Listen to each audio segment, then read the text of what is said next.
वन्दे राम श्रीगुरो श्रीयुतपदकमलं श्रीगुरुन् वैष्णवांश शिरपां साग्रजातं सगण रघुनाथान्वितं तं सजीवं साद्वैतं सवधतं परिजनसहितं कृष्णचैतन्यदेवं श्रीराधा कृष्णपादान् सहगण ललिता श्रीविशाखान्वितांश्च अमज्ञानतिमिरन्धस्य ज्ञानाञ्जनशलाकया चक्षुरुन्मिलितं येन तस्मै श्रीगुरवे नमः। नमो विष्णुपादाय गौराङ्गप्रेष्ठरूपिणे श्रीभक्तिविबुधाय वैवदान्यति नामिने। नमो विष्णुपादाय गौरपृष्ठाय भूतले श्रीमद्भक्तिप्रमोदाय पुरिगच्छामि नामिने। नमो विष्णुपादाय कृष्णपृष्ठाय भूतले श्रीमते भक्ति सिद्धांत सरस्वती नामिने। वाञ्छाकल्पतरुभ्यश्च कृपा सिन्धुभ्येव च पतितानां पावनेभ्यो वैष्णवेभ्यो नमो नमः। वृन्दाय तुलसीदेव्यै प्रियाय केशवस्य च कृष्णभक्तिप्रदे देवी सत्यवते नमो नमः। जय श्री कृष्ण चैतन्य प्रभु नित्यानंद श्री अद्वैत गदाधर शिवासादि गौर भक्त वृंद। हरे कृष्ण कृष्ण कृष्ण हरे हरे हरे राम राम राम हरे हरे। सर्वज्ञ अस्मादि गुरुदेव श्रीमद् भक्ति विबुध बधायन गोस्वामी महाराज पादपद्मे दंडवत प्रणति निवेदन करी कृपा করুন हृदय मंदिर अवस्थित हইয়া हरि कथा श्रवण करान। तत्पश्चात परम गुरुदेव एवं गुरु परम्परार प्रति सश्रद्ध दंडवत प्रणति निवेदन करी कृपा করুন যাতে আজ আমি হরি কথা শ্রবণ করতে পারি। তৎপশ্চাৎ সভায় উপস্থিত সমস্ত বৈষ্ণববৃন্দ বৈষ্ণবীবৃন্দ মাতৃমণ্ডলী পিতৃমণ্ডলী সমস্ত ভক্তবৃন্দের চরণে সশ্রদ্ধ দণ্ডবত প্রণতি নিবেদন করি कृपा করুন যাতে আজ আমি হরি কথা শ্রবণ করতে পারি। তো আজ আমরা শ্রীমদ্ ভগবদ গীতার নবম অধ্যায়ের নবমতম শ্লোক শ্রবণ করব।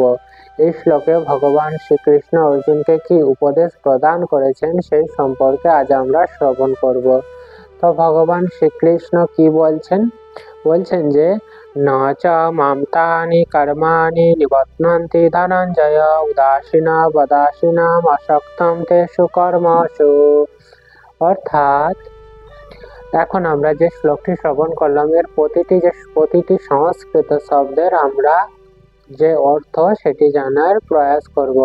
তো ন মানে হচ্ছে না, চ মানে হচ্ছে ও, মাম মানে আমাকে, তানি সেই সমস্ত, কর্মাণি কর্ম, নিবধ্নন্তি বন্ধন করে, ধনঞ্জয় হে ধনঞ্জয়, উদাসীনের ন্যায়, আসীনম অবস্থিত, আসক্তম আসক্তিরহিত, তেষু সেই কর্মসু কর্মে। অনুবাদ। তো কি বলছেন ভগবান শ্রীকৃষ্ণ? হে ধনঞ্জয়, সেই সমস্ত কর্ম আমাকে আবদ্ধ করতে পারে না। অর্থাৎ এই যে জড় জগতে যা কিছু কর্ম যেটি ভগবান শ্রীকৃষ্ণের স্বেচ্ছায় হচ্ছে সেই সমস্ত কর্ম কখনোই ভগবান শ্রীকৃষ্ণকে আবদ্ধ করেন না। পক্ষান্তরে কি বলছেন? আমি সেই সমস্ত কর্মে অনাসক্ত। এছাড়া কিংবা আসক্তিকে আবদ্ধ করে না, তার কারণ কি? ভগবান শ্রীকৃষ্ণ জড়জাগতিক কর্মের প্রতি হচ্ছে অনাসক্ত এবং উদাসীন হয়ে থাকে। তাই উদাসীনের ন্যায় ভগবান শ্রীকৃষ্ণ অবস্থিত। তো এই শ্লোকে আমরা কি জানতে পারছি? যে এই জড় জগতে যা কিছু কর্ম যে সেগুলি সঞ্চালিত হচ্ছে সেই সমস্ত কর্মে ভগবান শ্রীকৃষ্ণ উদাসীনের হয়ে থাকে। অর্থাৎ ভগবান শ্রীকৃষ্ণ দেখতে গেলে এই জড়জাগতিক কর্মের ক্ষেত্রে নিষ্ক্রিয় হয়ে থাকে, কিন্তু ভগবান শ্রীকৃষ্ণ কখনোই নিষ্ক্রিয় নয়। ভগবান শ্রীকৃষ্ণ হচ্ছে সক্রিয়। ভগবান কি কোথায় তার সক্রিয়তার লক্ষণ ভগবান শ্রীকৃষ্ণের পাওয়া যায়? যখন আমরা চিন্ময় জগতে তিনি নিত্য সক্রিয় রয়েছেন। অর্থাৎ যখন চিন্ময় জগতে ভগবান শ্রীকৃষ্ণ যে রয়েছেন তিনি হচ্ছে চিন্ময় বা সক্রিয় রয়েছেন। ব্রহ্ম সংহিতাতে বলা হয়েছে যে আত্মা রামস্য তস্যাপি প্রকৃতা ন সমাগমা। অর্থাৎ এর অর্থ কি হচ্ছে? তিনি তার শাশ্বত আনন্দময় ও চিন্ময় রসাত্মক লীলায় নিত্য তৎপর। অর্থাৎ কি বলছেন, ভগবান শ্রীকৃষ্ণ তিনি তার শাশ্বত এবং আনন্দময় ও চিন্ময় রসাত্মক নিত্য লীলায় তৎপর। কিন্তু এই জড় জগতের ক্রিয়াকলাপে এখন হবে না। ভগবান শ্রীকৃষ্ণ হচ্ছে এই জড়জগতের কার্যকলাপের ক্ষেত্রে হচ্ছে নিষ্ক্রিয়ভাবে অবস্থান করে, কিন্তু ভগবান শ্রীকৃষ্ণ হচ্ছে যে চিন্ময় ধামে ভগবান শ্রীকৃষ্ণ হচ্ছে সর্বদা সক্রিয়। কিভাবে তিনি সক্রিয়, তিনি সেটি ব্রহ্ম সংহিতার ৫ম অধ্যায়ের ৬ষ্ঠতম শ্লোকে কি বলা হয়েছে, আত্মা রামস্য তস্যাপি প্রকৃতা ন সমাগমঃ। অর্থাৎ তিনি তার শাশ্বত আনন্দময় ও চিন্ময় রসাত্মক লীলায় নিত্য তৎপর। এটি কোথায়, এটি হচ্ছে ভগবান শ্রীকৃষ্ণ যে চিন্ময় জগৎ, সেখানে তিনি কি শাশ্বত আনন্দময়, অর্থাৎ ভগবান শ্রীকৃষ্ণ সর্বদা সচ্চিদ আনন্দময় ও চিন্ময় রসাত্মক লীলায় বিভিন্ন রকমের অপ্রাকৃত লীলাতে ভগবান শ্রীকৃষ্ণ সর্বদা তৎপর রয়েছেন যে চিন্ময় জগতে। কিন্তু এই জড় জগতের ক্রিয়াকলাপে, অর্থাৎ এই জড় জগৎ যে চালিত হচ্ছে, সেই সমস্ত ক্রিয়াকলাপে ভগবান শ্রীকৃষ্ণ প্রত্যক্ষভাবে কোনো সম্পর্ক নেই। ভগবান শ্রীকৃষ্ণ তার জড়া শক্তির দ্বারা এই জড় জগৎ পরিচালিত করে, আর এই জগতে সেই কারণে ভগবান শ্রীকৃষ্ণ এই জড় জগতে যা কিছু কার্যকলাপ হয়ে থাকে সেগুলির সঙ্গে ভগবান শ্রীকৃষ্ণের প্রত্যক্ষ সংযোগ থাকে না। সমস্ত জড়জাগতিক ক্রিয়াগুলি তার বিভিন্ন শক্তির দ্বারা, অর্থাৎ এই জড়জগতে যা কিছু ঘটে চলেছে ভগবান শ্রীকৃষ্ণ তার বিভিন্ন রকমের যে জড়া শক্তি রয়েছে সেই শক্তির দ্বারা হচ্ছে সম্পন্ন করে থাকে। ভগবান তার সৃষ্ট জগতের সমস্ত জড়জাগতিক ক্রিয়াকলাপের প্রতি, অর্থাৎ এই যে জড়জগৎ, আমরা যে জড়জগতে রয়েছি, এই সমস্ত ক্রিয়াকলাপের প্রতি কি উদাসীন ভাবে ভগবান শ্রীকৃষ্ণ থাকেন। এখানে উদাসীনবৎ, অর্থাৎ যে শ্লোকটিতে আমরা উদাসীনবৎ শব্দটি পেয়েছি, এই শব্দটির মাধ্যমে কি ভগবান শ্রীকৃষ্ণ যে এই জড়জগতের কার্যকলাপের উদাসীন হয়ে থাকে সেটি বর্ণনা করা হয়েছে। যদিও জাগতিক কার্যকলাপের সূক্ষ্মাতি সূক্ষ্ম সবকিছুই তার নিয়ন্ত্রণাধীন, অর্থাৎ এই জগতে যা কিছু ঘটে চলেছে সমস্ত কিছুই হচ্ছে সূক্ষ্মাতি সূক্ষ্ম, অর্থাৎ বৃহত্তর থেকে ক্ষুদ্রতর যা কিছু আছে সমস্ত কিছুই হচ্ছে ভগবান শ্রীকৃষ্ণের নিয়ন্ত্রণাধীন, অর্থাৎ ভগবানের স্বইচ্ছায় সমস্ত কিছু ঘটে চলেছে। কিন্তু তবুও তিনি নিজে উদাসীন হয়ে থাকে, অর্থাৎ এই সমস্ত কার্যকলাপ যা কিছু ঘটে চলেছে ভগবান শ্রীকৃষ্ণ এই সম্পর্কে কার্যকলাপে কোনো হস্তক্ষেপ করেন না। তার এক প্রকৃতির যে নিয়ম, সেই নিয়ম অনুযায়ী এই সমস্ত কার্যকলাপ হয়ে থাকে।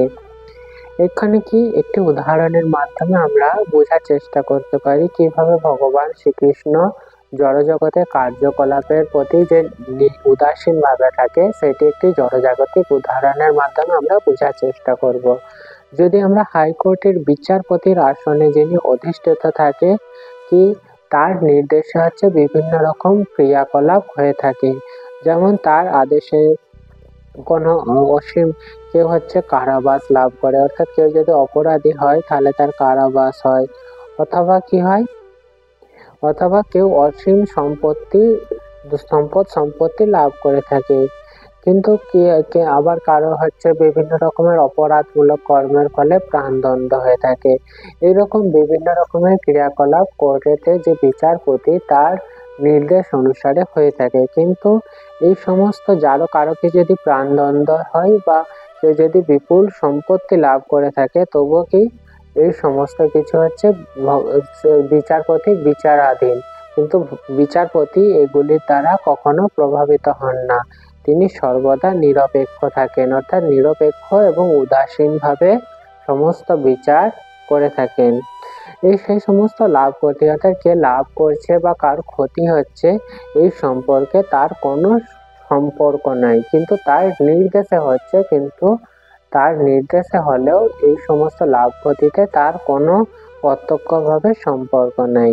ঠিক তেমনি ভগবান শ্রীকৃষ্ণ একই রকম, জড়জগতে কারো যদি লাভ বা ক্ষতি হয়ে থাকে বা যা কিছু ঘটে না কেন, সেই সম্পর্কে ভগবান শ্রীকৃষ্ণ কখনোই প্রভাবিত হন না। তিনি সর্বদা অর্থাৎ নিত্য উদাসীন মত থাকেন।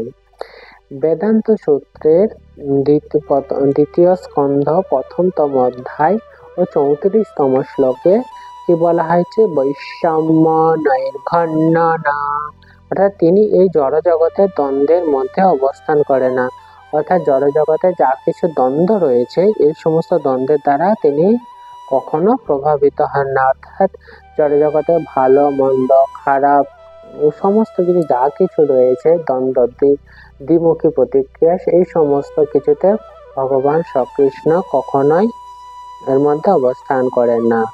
তিনি হচ্ছেন সব জড়জাগতিক দ্বন্দ্বের অতীত, অর্থাৎ জড় জগতে যা কিছু দ্বন্দ্ব রয়েছে সমস্ত কিছু দ্বন্দ্বের ঊর্ধ্বে হচ্ছে ভগবান শ্রীকৃষ্ণ বিরাজ করছেন। এই জড় জগতের সৃষ্টি ও বিনাশে, অর্থাৎ জড় জগৎ হচ্ছে একটি সময়ে একটি কল্পে হচ্ছে সৃষ্টি হয় এবং কল্প সৃষ্টির পর কি সেগুলি পালন হয়, তারপর আবার কালের নিয়মে বিনাশ হয়। এই যে সৃষ্টি স্থিতি বা বিনাশ এইগুলির প্রতি ভগবান শ্রীকৃষ্ণ কখনো হস্তক্ষেপ করেন না এবং কি তিনি হচ্ছে এই সমস্ত ক্রিয়াকলাপের প্রতি তার কোনো প্রকার আসক্তি নেই। তিনি নিত্য আসক্তিহীন হচ্ছে এই জড় জগতের প্রতি। কিন্তু তিনি কি আমরা জানলাম তিনি হচ্ছে চিন্ময় জগতে তিনি সর্বদা সক্রিয় এবং বিভিন্ন রকমের লীলা ভগবান শ্রীকৃষ্ণ বিভিন্ন রকমের লীলা সেখানে সর্বদাই করে থাকেন। আর সেই সমস্ত লীলার মাধ্যমে ভগবান শ্রীকৃষ্ণের যারা ভক্ত, যে শুদ্ধ ভক্ত, তারা নিত্য এই সমস্ত লীলা আস্বাদন করে থাকে। এমনকি এই জড় জগতে যে সমস্ত ভক্তরা অবস্থান করে থাকে সেই সমস্ত ভক্তরাও হচ্ছে সেই সমস্ত লীলা অনুভূতি করতে পারে। ঠিক তেমনি ভগবান শ্রীকৃষ্ণ যখন এই পৃথিবীতে আবির্ভূত হয়েছিল ঠিক তখন হচ্ছে বিভিন্ন রকমের লীলাতে ভগবান শ্রীকৃষ্ণ প্রত্যক্ষভাবে করে গিয়েছিলেন। সেই সমস্ত লীলা হচ্ছে অত্যন্ত চিন্ময় লীলা, সেই সমস্ত লীলা কোনো জড়জাগতিক লীলা নয়। সেই সমস্ত লীলা যদি সাধুগুরু বৈষ্ণবের মুখে শ্রবণ করতে পারি এবং সাধুগুরু শাস্ত্র অনুযায়ী সেগুলি আমরা যদি বোঝার চেষ্টা করতে পারি, তাহলেও আমরা যে ভগবান শ্রীকৃষ্ণের লীলার মধ্যে যে চিন্ময় রস রয়েছে সেই সমস্ত রস আমরা আস্বাদন করতে পারবো। আর এই সমস্ত লীলা কি যেমন জড়জাগতিক ক্রিয়াকর্ম জড়জাগতিক বন্ধনের ঊর্ধ্বে সেই সমস্ত লীলা রয়েছে। আর তাই আমাদের কি করা উচিত? ভগবান শ্রীকৃষ্ণের যে নিত্য লীলা, যে সমস্ত লীলা ভগবান শ্রীকৃষ্ণ করে গিয়েছেন যেগুলি শ্রীমদ্ ভাগবতম আরো যে সমস্ত ভক্তিমূলক শাস্ত্র রয়েছে সেখানে সুন্দরভাবে বর্ণিত রয়েছে, সেগুলি আমাদেরকে বোঝার চেষ্টা করতে হবে। আর সেগুলি যখন আমরা বুঝতে পারবো তখনই আমরা যে চিন্ময় আনন্দ সেটি আমরা লাভ করতে পারবো। আর জড়জাগতিক যে আনন্দ রয়েছে সেই সমস্ত আনন্দের ঊর্ধ্বে হচ্ছে সেই চিন্ময় আনন্দ। আর আমাদের সর্বদাই উচিত সেগুলি আমাদের বোঝার চেষ্টা করা, তত্ত্বত আমাদের সেগুলি জানার চেষ্টা করতে হবে। এবং সর্বদা এই যে যুগ, যে কলি যুগ, এই যুগে হচ্ছে প্রধান ধর্ম হচ্ছে সর্বদা ভগবান শ্রীকৃষ্ণের দিব্য নাম সংকীর্তন করা, হরে কৃষ্ণ মহামন্ত্র করা। এই হরে কৃষ্ণ মহামন্ত্র, হরে কৃষ্ণ কৃষ্ণ কৃষ্ণ হরে হরে, হরে রাম রাম রাম হরে হরে, এই যে মহামন্ত্র, এই মহামন্ত্রের মাধ্যমে আমরা ভগবান শ্রীকৃষ্ণের যে চিন্ময় লীলা রয়েছে, চিন্ময় জগতে ভগবান যে শ্রীকৃষ্ণ সর্বদা সক্রিয় রয়েছে সেটির সম্পর্কে আমরা জানতে পারবো এবং এই যে জড়জগতে কিভাবে যে নিষ্ক্রিয় থেকেও সমস্ত কিছু কার্য অতি সুন্দরভাবে সম্পাদিত হচ্ছে সেটিও আমরা বুঝতে পারবো। তাই কি পূর্ববৎ কর্ম অনুসারে জীব বিভিন্ন প্রজাতির দেহ ধারণ করে, অর্থাৎ আমরা যে সমস্ত কর্ম বা আমাদের যা স্বভাব সেই অনুযায়ী আমরা পরবর্তী জন্ম লাভ করব। এইভাবে কি চক্রাকারে আমাদের জন্ম মৃত্যু চলতেই থাকে।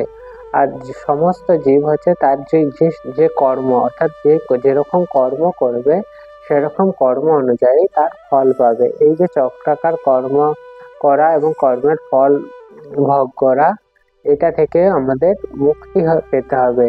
যদি না আমরা মুক্তি পাই তাহলে কি আমরা এই জড় জগতের যে বন্ধন সে বন্ধনে আমরা চিরকাল আবদ্ধ থেকে যাব। আর আমাদের এই যে মনুষ্য জীবনের প্রকৃত উদ্দেশ্য হচ্ছে এই জড়জাগতিক বন্ধন থেকে মুক্ত হয়ে ভগবান শ্রীকৃষ্ণের যে নিত্যধাম গোলক ও বৃন্দাবন সেইখানে প্রত্যাবর্তন করা। তাই আমাদের যে ভগবান শ্রীকৃষ্ণের যে দিব্য নাম সেটি হচ্ছে সর্বদা করে এই জড় জগতের বন্ধন, জন্ম মৃত্যু জরা ব্যাধি যে বন্ধন, সেই বন্ধন থেকে আমাদের মুক্ত হতে হবে। এই জড় জগতে যে বিভিন্ন প্রজাতির দেহ, যে আমাদের কর্ম অনুযায়ী যে আমরা জড় জগতে বিভিন্ন রকমের দেহ যে পাচ্ছি, সেই সমস্ত দেহ থেকে আমাদের মুক্ত হতে হবে। এবং আমাদের জানতে হবে যে ভগবান শ্রীকৃষ্ণ এই যে আমরা যে জড় দেহ পাচ্ছি, এগুলি হচ্ছে আমাদের বিভিন্ন রকমের কর্মের ফল। যদি আমরা ভালো কর্ম বা যদি করে থাকি তাহলে আমরা ঊর্ধ্বগতি হয়, এবং যদি আমরা খারাপ কিছু কর্ম করে থাকি তাহলে আমাদের অধোগতি হয়। এবং ঊর্ধ্বগতি অধোগতি অনুযায়ী আমরা বিভিন্ন রকমের শরীর লাভ করে থাকি। আর এগুলি সমস্ত কিছু হচ্ছে জড় জগতের নিয়ম অনুসারে। আর এই সমস্ত নিয়মেতে ভগবান শ্রীকৃষ্ণ সক্রিয় নাই, তিনি নিষ্ক্রিয় ভাবেই ভগবান তার হচ্ছে বিভিন্ন রকমের জড়জাগতিক শক্তির দ্বারা এগুলি কার্যগুলি সম্পাদন হচ্ছে। এবং ভগবান তাতে এই যে জড়জাগতিক কর্মে কখনোই ভগবান শ্রীকৃষ্ণ হস্তক্ষেপ করেন না। তাই আমরা আমাদের এমন কর্ম করতে হবে যাতে আমরা এই কর্ম বন্ধন থেকে মুক্ত হয়ে ভগবান শ্রীকৃষ্ণের কাছে ফিরতে পারি। অর্থাৎ আমাদের যেমন কর্ম সেরকম অনুযায়ী আমাদের জীবনকে পরিচালিত করতে হবে। তো এখানেই শ্রীমদ্ ভগবত গীতা পাঠের আজকের মতো বিশ্রাম। এরপর আমরা শ্রীমদ্ ভগবত গীতার যে মাহাত্ম্য সেটি আমরা শ্রবণ করব।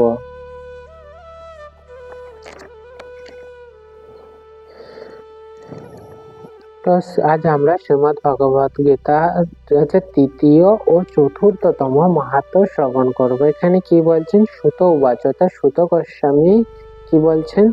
কৃষ্ণ জানাতি বৈষম্য কিঞ্চিৎ কুন্তি সুত ফলম ব্যাসবা ব্যাসপুত্রয়া যজ্ঞবালক মৈথিলঃ।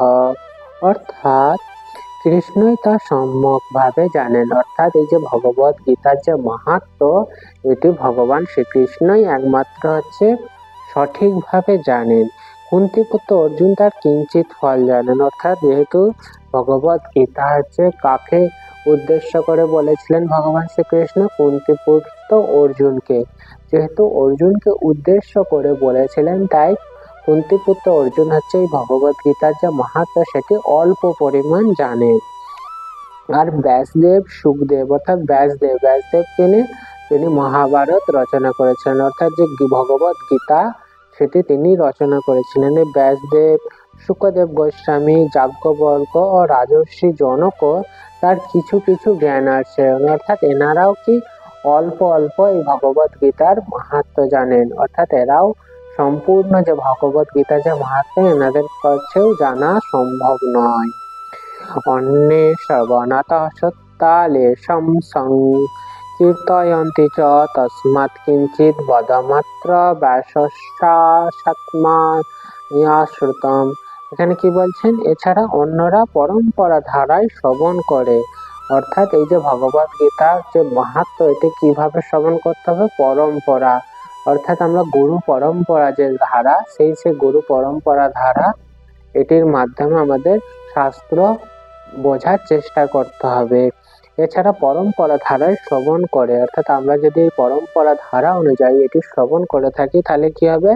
এর লেশ মাত্র, অর্থাৎ ভগবত গীতার যে মাহাত্ম্য, সেই মাহাত্ম্য হচ্ছে সামান্য কিঞ্চিততম বা লেশ মাত্র কীর্তন করে থাকেন বা এবং সেগুলি আমরা বুঝতে পারি। আমি ব্যাসদেবের কাছে যেভাবে শ্রবণ করেছি, অর্থাৎ ব্যাসদেব সুত গোস্বামীকে যেইভাবে বলেছেন সেইভাবে কি বলছেন? যেভাবে শ্রবণ করেছি তার কিঞ্চিত, অর্থাৎ তিনি ব্যাসদেব যেটি বলেছেন তারও কিঞ্চিত হচ্ছে সুত গোস্বামী শৌনক ঋষিদের সামনে ভগবত গীতার যে মাহাত্ম্য সেটি প্রদর্শন করছেন। তো এখানে শ্রীমদ্ ভগবত গীতার মাহাত্ম্যের বিশ্রাম। তো একটি কীর্তনের মাধ্যমে এরপর আমরা আজকের যে মূল পাঠ সেটি বিশ্রাম প্রদান করব। কীর্তন করো।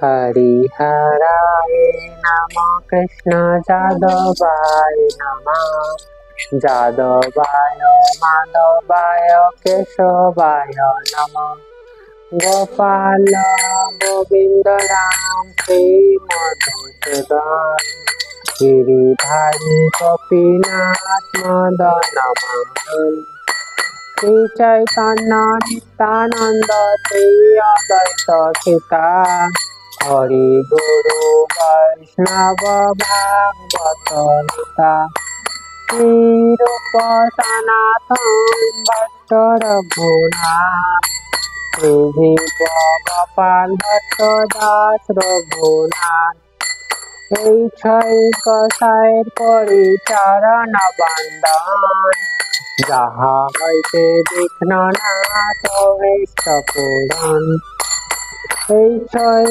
গোসাই যার মুই